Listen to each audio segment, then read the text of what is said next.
Notre Dame fans, welcome back to another edition of the Irish Breakdown podcast. It is Thursday. My name is Bryan Driscoll. I'm the publisher at irishbreakdown.com. Today, I'm going to be doing a solo show because Vince is a little under the weather today. So this is just going to be me. You're going to have to just deal with me today. So we are going to really break down the Notre Dame Navy matchup. I'm going to get into sort of who Navy is, how to defend the triple option. We'll talk a little bit about that. We'll get into keys to victory, and we'll make predictions. And then I'm going to, since it's just me today, we don't have the same time constraints as we normally do. So I will try to get into some questions during and after the show that you all might have. But first, I want to dive into the Notre Dame Navy matchup. And the first thing that we have to discuss when looking at this matchup is sort of a what's at stake for Notre Dame. And I think this is a big opportunity for Notre Dame. And look, Navy's bad, right? And so it's a big opportunity for Notre Dame, but it's also a game that, in my opinion, could all but eliminate Notre Dame from the playoff race. The reality is, whether Brian Kelly wants to, realizes this or not, or wants to admit this or not, it's Notre Dame's next 4 wins. At least 3 of them have to be blowouts, and it is so obvious from the committee's rankings with no 7-1 SMU and no 7-1 Houston that the committee has zero respect for the AAC, and of course with Cincinnati being ranked 6th despite being undefeated and having beat Notre Dame.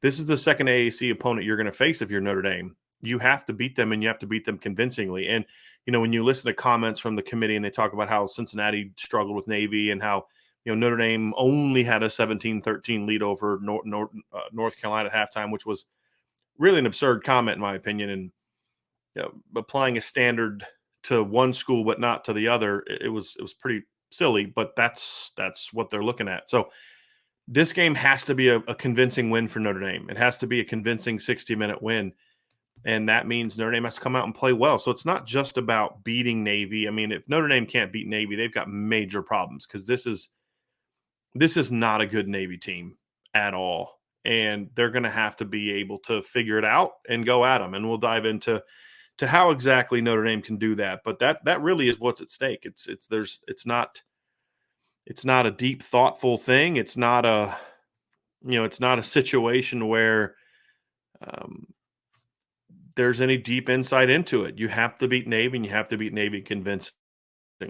If Notre Dame can do that, they'll have a shot to continue to rise up the rankings, because there's a couple games this weekend that could get real interesting for teams ranked ahead of Notre Dame. And we'll have some of that. We'll have predictions for those games, and we'll have tomorrow on Friday, depending on when you're listening to this. On Friday, we'll be releasing sort of a who to root for type of article. That'll be a new thing now that the playoff rankings have come out, about games to watch. I mean, it's obviously you always root against the teams ahead of you, but I don't need to waste time talking about the Michigan-Indiana game or Alabama against somebody that they're going to slaughter.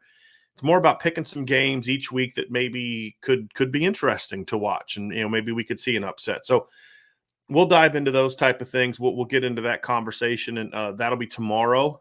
And if you want to ask about it, we can always talk about it during the mailbag tomorrow. But we'll definitely have an article about that at irishbreakdown.com as well.